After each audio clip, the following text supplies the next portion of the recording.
Well, Happy New Year, Water Life Church. Surely the second service is the party crowd, right? This is the crowd that was up late last night. How many people were up till midnight last night? Oh, man, that was a good amount of you. Water Life Church is a bit of a party church, it looks like. So I was to bed at 9:30, so I was not one of those people. So went to bed nice and early. But we're excited to have you guys out here. Thanks for coming out on New Year's Day. In the next 2 Sundays, before Todd gets into his Keep Our World Small series, we're going to talk about family and church community for these next 2 Sundays. Today, we're going to talk about the importance of family and investing in our family. And next week, we'll talk more about the importance of our church community. Because if we're going to have a great 2023, these are things we need to invest in. So we want to think right off the bat, how am I going to invest in my 2023? Family and community. When it comes to family, my family, we moved here from the Great White North almost 20 years ago now. We moved from the cold Canadian prairies down to the tropical mountains of North Carolina. And I know you laugh at that. You think, oh, it's so cold. No, it's not. It's not cold at all. This is tropical. This is beautiful. It's like the rainforest out there. So we are loving this weather, actually. But we moved all the way down here, and I still remember when I told my neighbor, living up there in the cold Manitoba prairies, I told my neighbor, hey, Rudy, we're going to move to North Carolina. And he just kind of looked at me a little sideways. He's just like, North Carolina? And then he's got this German accent, so he said, like, aren't they a little crazy down there? And I said, yeah, they probably are, but everyone's crazy, and that just makes life exciting that way, right? So we moved all the way down. My kids were in preschool at the time. You know, now they're graduating college, they're out getting careers and that kind of thing, so it was a long time ago. But we had to make a number of trade-offs when it came from going from the Great White North down to the tropical South. We traded hockey for football. Okay, and I wasn't great with that trade, but it's okay. We'll trade hockey for football. We had to trade some foods, right? So we had to trade poutine and pierogies. You'll have to Google that sometime, not during the service, all right? We had to trade that for this weird breakfast tradition that you guys have here, like liver mush, you know, and you take biscuits and you put like gravy and meat all over the biscuits and like grits, which is like ground up corn. You know, and all these things, and we hadn't had any of that up north, so that was all a trade-off for us. We had to trade how we greet people. So instead of saying, hey, how's it going, eh? We had to say, how y'all doing? And we had to trade that, and I still have a tough time getting y'all out of my mouth, so it's a little y'all. Okay, I got to work on that still, but we had to do all these different trade-offs, and for the most part, they were pretty good trade-offs. The prairies for the mountains, oh yeah, I'll take that any day. And we those trade-offs were fine. But the one thing that we had the biggest challenge with, of course, was family.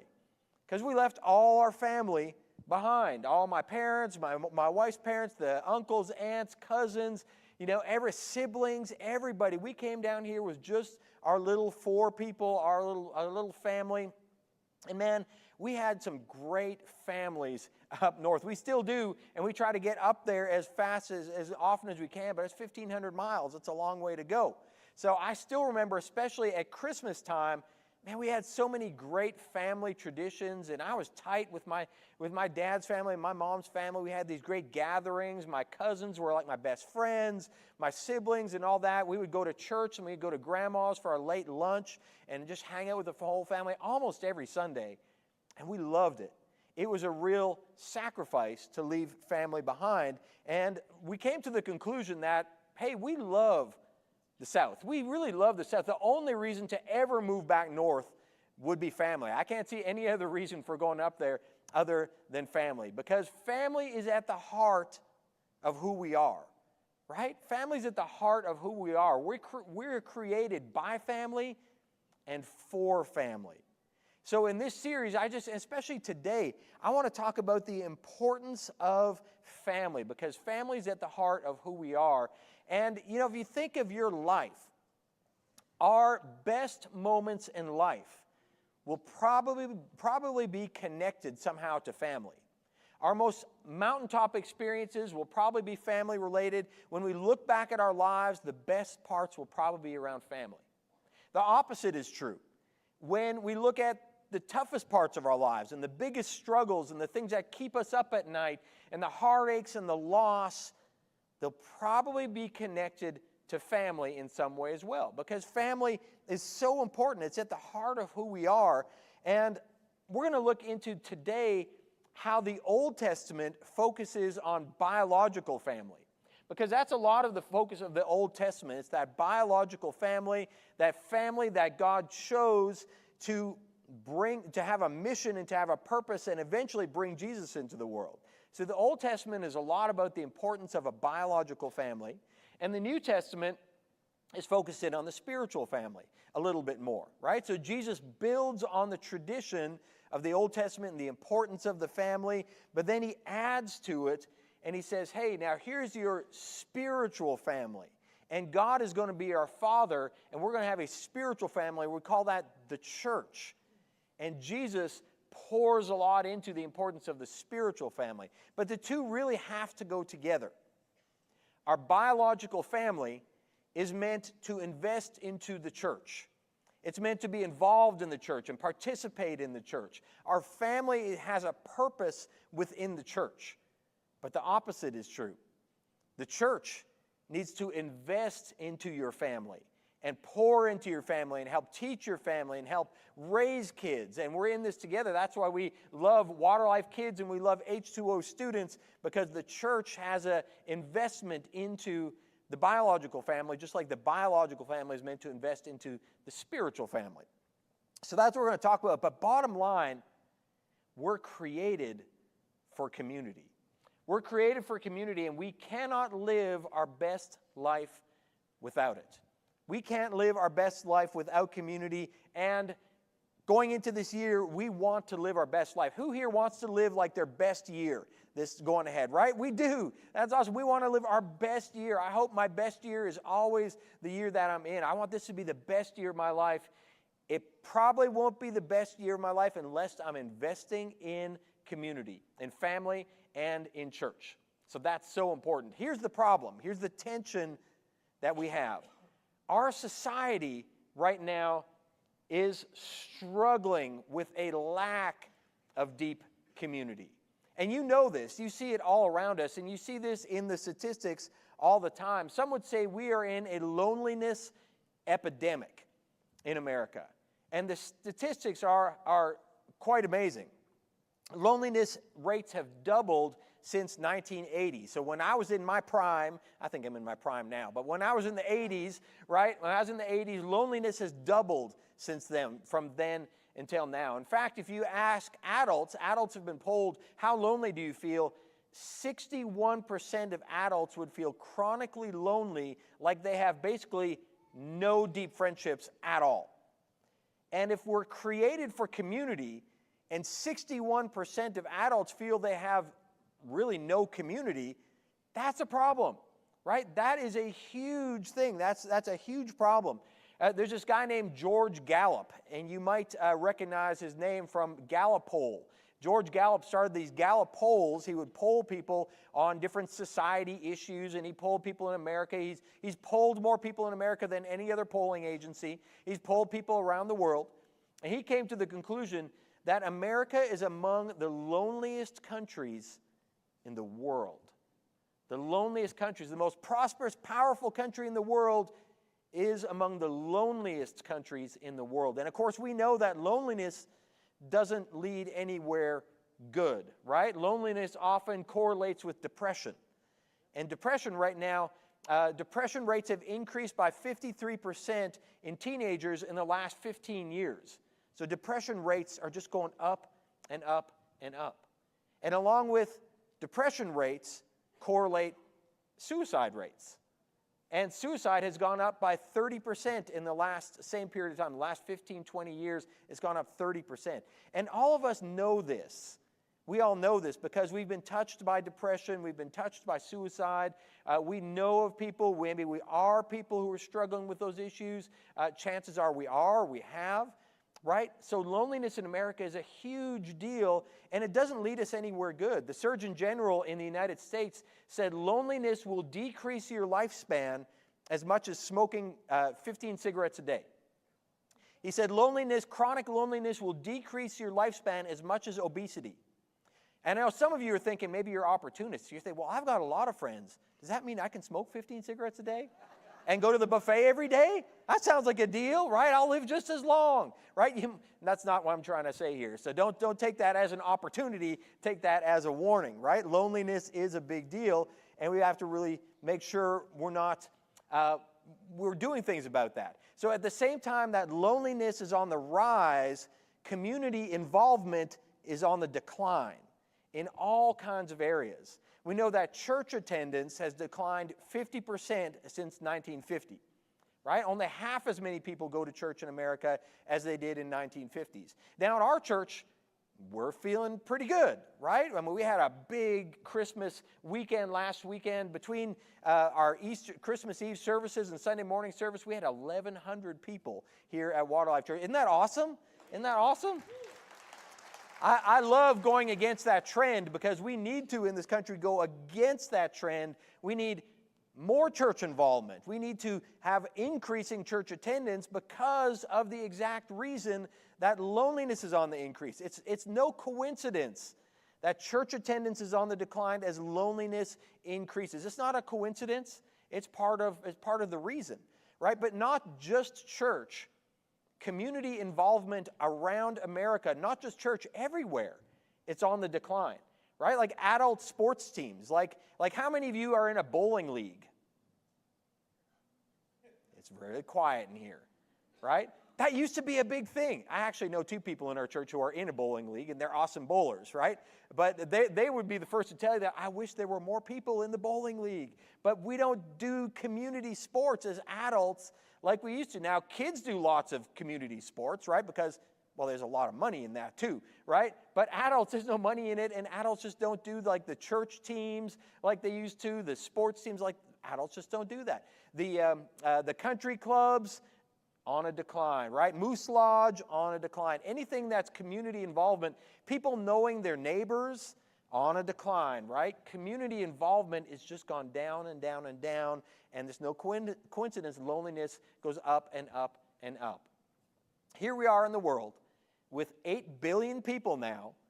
We have more ways to connect than ever in history, and we're the loneliest we've ever been. Isn't that crazy?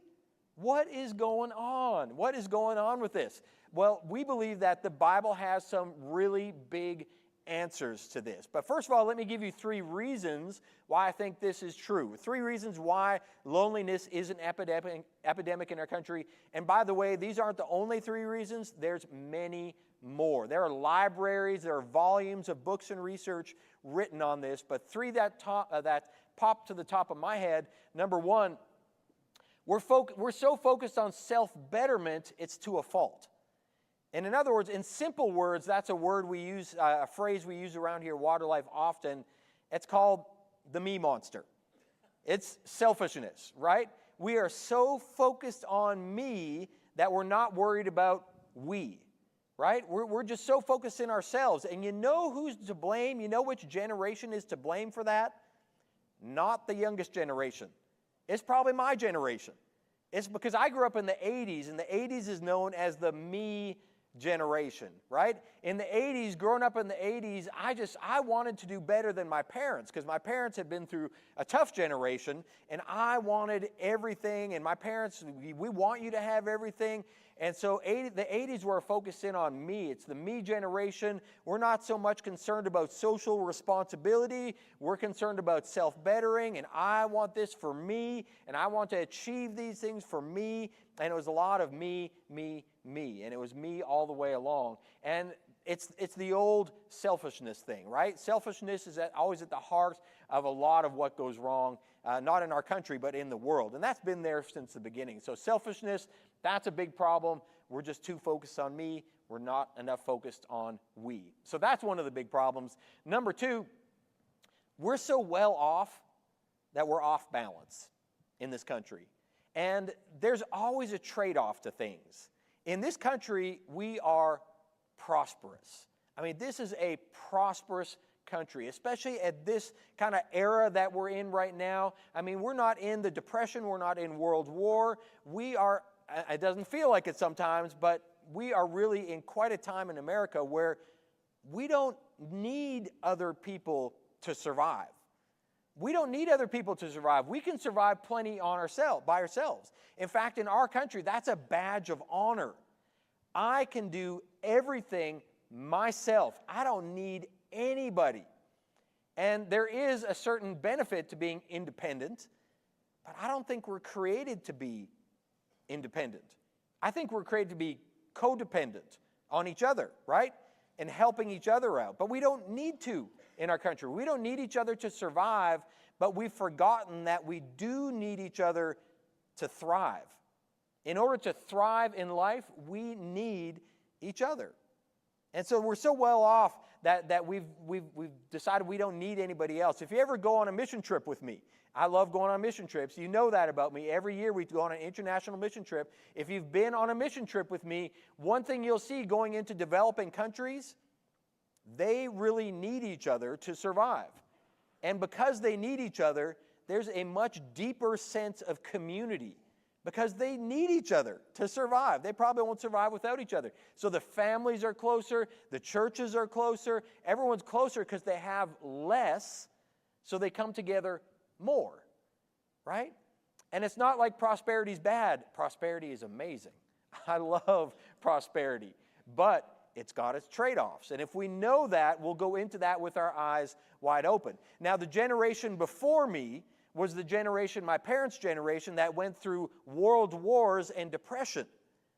They needed each other to survive.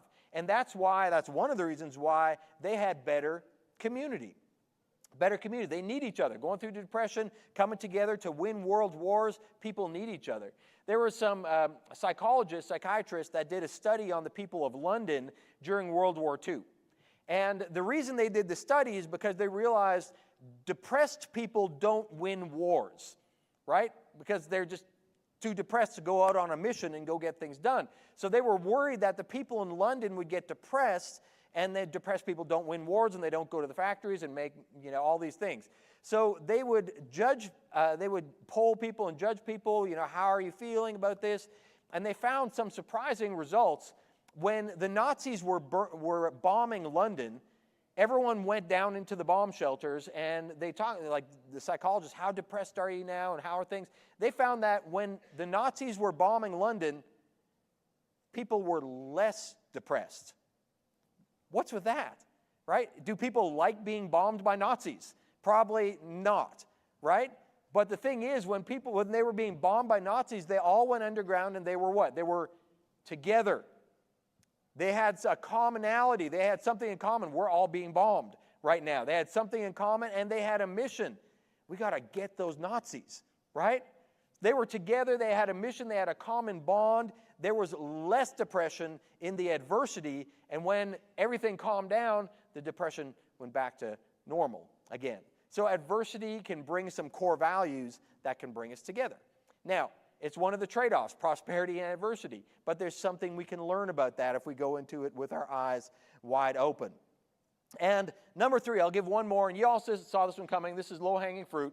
Why are we so disconnected? We're too digitally connected, right?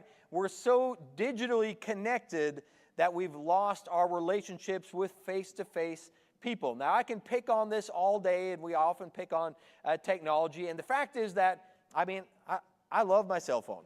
I do. I think it's a great tool. I'm on social media.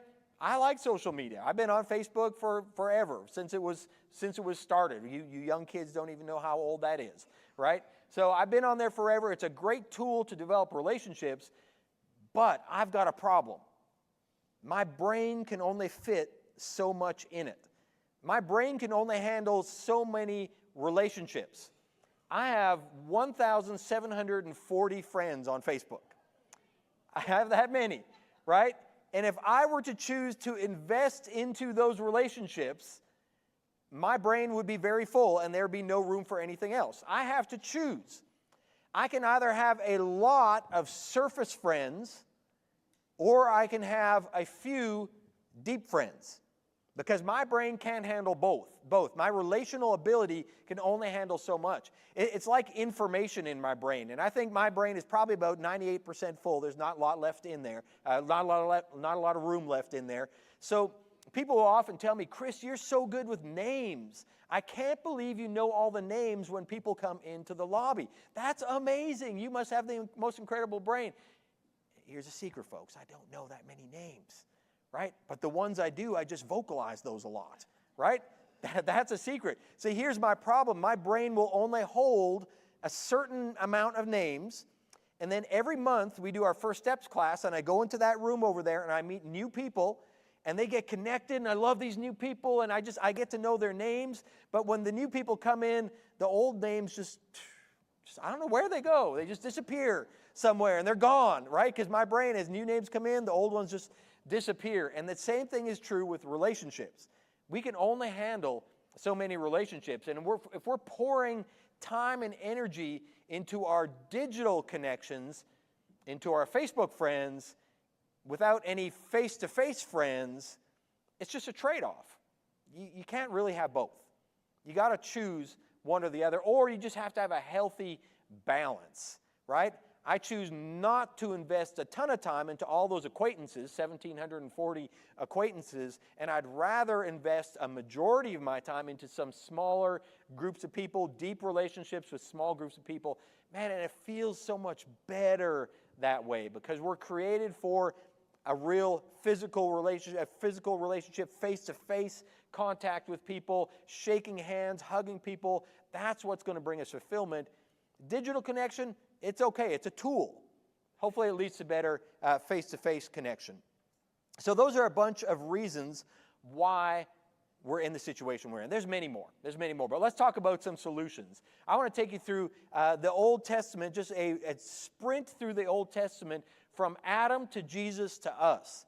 Because we're created for community, and it started way off with Adam, and it continues through the Old Testament. You'll remember in Genesis, right off the bat, this is what happens. We're created, and it says, the Lord God said, it's not good for the man to be what?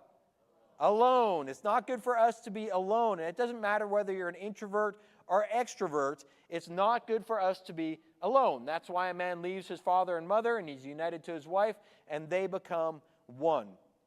And God started it like that, within a family context. Community is how I created you. You're going to want community in life. And then a little later, through a couple other Old Testament stories in Genesis, comes this guy named Abraham and Sarah. And God chose Abraham and Sarah for a special mission.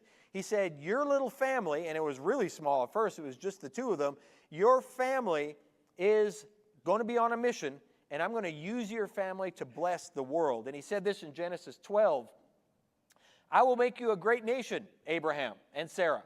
I will bring good to you. I will make your name great, so you will be honored. Good things will come to all the who? The families. Good things will come to all the families of earth because of you. And so this young little family, well, they were old at the time, but small. This small, old family was on a mission from God to bless the families of the world. Family is at the foundation of the Old Testament. And family, sometimes you read through the Old Testament and you read all those long lists of names, right? You guys really love reading those names, right? We don't like, why? I used to think, why are all those names in there? Why are all they? Because family, biological family, is important. And to be honest with you, I just kind of skim those. I kind of cheat when I read the Bible a little bit. I kind of skim those names. But they're all in there to show that it's biological family is important. So Abraham came along, and then down through the line, eventually Joseph comes along, and Joseph rescues the family because there's a famine in the land, and that's a whole big story. But Joseph brings Abraham and all the family over to Egypt. They're in Egypt for a long period of time, and they grow and grow and grow. And pretty soon that little family is now like a nation of people. And one of those people is Moses. Moses was along the same line as Joseph and of Abraham, all along that same family line. Joseph said to Pharaoh, let my people Let my people go, right? So they marched the Israelites out of Egypt, and along the way to the promised land, they stopped at Mount Sinai, and Moses climbed the mountain. He got the 10 Commandments. He brought them down, and of those 10 Commandments, number 5 is honor your father and mother, mother and father, honor your parents, right? That's going to be important. Families at the center of the Old Testament. That biological family runs straight through the Old Testament because they're on a mission to bring Jesus into the world, right? They're on a mission for Jesus. Jesus was the central purpose of the whole Old Testament. And along the way, there were a lot of family values that are great in the Old Testament. Honor your mother and father. There's a lot of honor in the Old Testament. Honor is a word that we don't use very much anymore. But honor your family is an important Old Testament virtue, right? And care for your family. Be a good steward of your family. Forgive your family. Love for your family, right? Protect your family. All those incredible family values are in the Old Testament, where God is reaffirming the fact that the family is the foundation of His plan. If you read through the Bible and you don't read it through the lens of family and community, you may be missing a lot of what the Bible has to actually say. Family and community is the foundation of what God is developing with His mission. But when you read through the Old Testament, there's a lot of craziness in there as well. If you've read any of the Old Testament, you know, we often just tell our kids the G-rated, colorful stories that are like really, really cool, but we keep them G-rated. When you read those real stories, they're just like, oh, these are restricted. I'm not going to talk to my kids about that part or that part. I'm just going to leave that part out, right? All the mess, the sin, the craziness, the drama in the Old Testament. But the cool thing was, in the midst of the drama and the victories and the great values and the horrible mistakes and disasters, God has a plan for the family. He has a purpose for the family. When they're winning and when they're losing, God still has a purpose and a plan for the family. And it all kind of comes up to Jesus.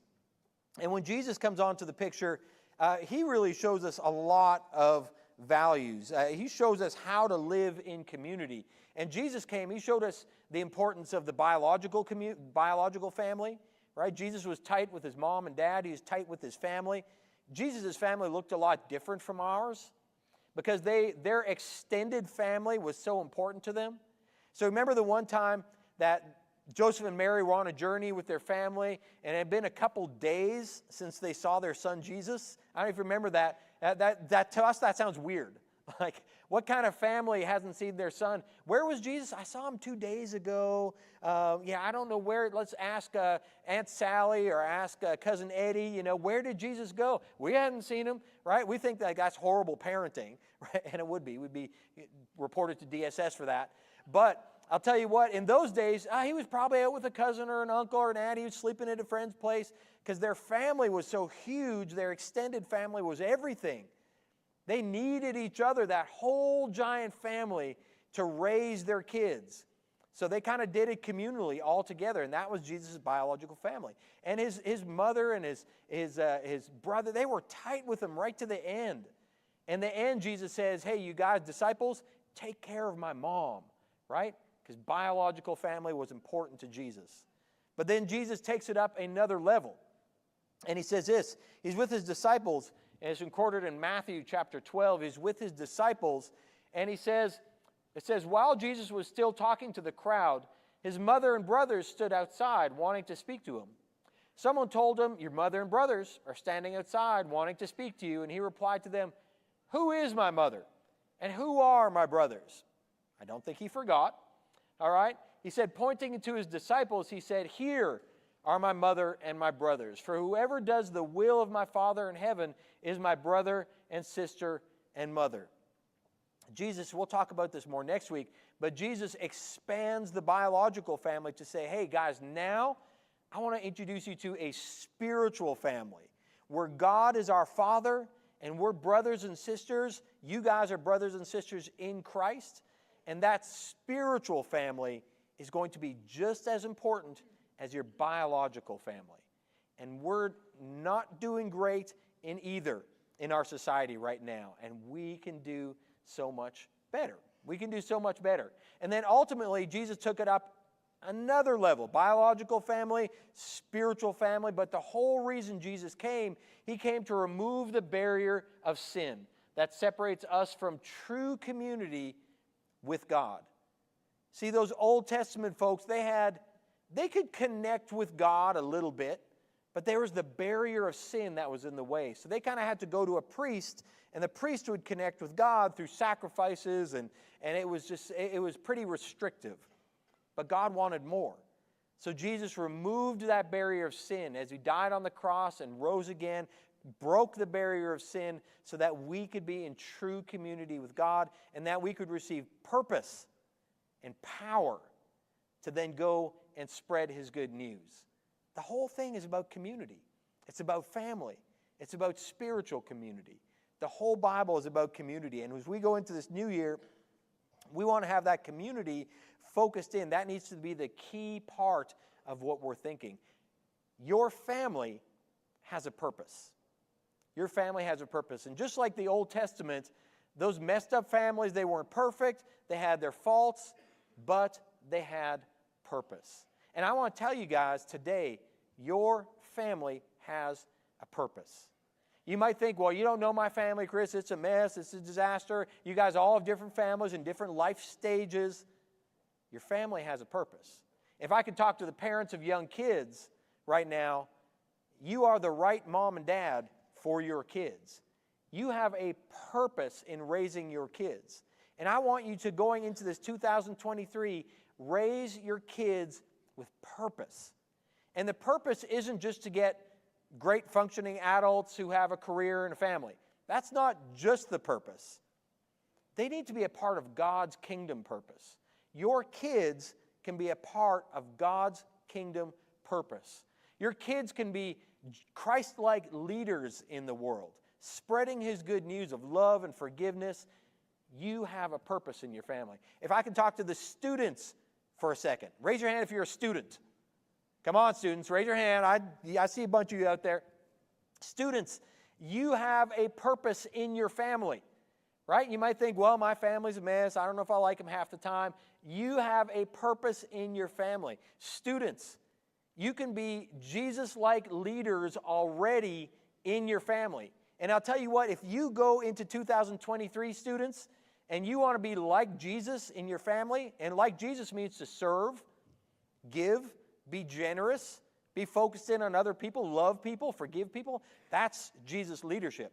Students, I guarantee you, if you live like that in your family drama is going to be so much less in this year ahead, right? Students, you can bless your families. Whatever life stage you are in right now, I'm in a different life stage. My kids are adults right now. They're getting careers, finishing college. I'm in a different life stage. You might be in the life stage where your parents are in their last chapter, and you're having to think about life care and how that all works as your parents are in their last chapter.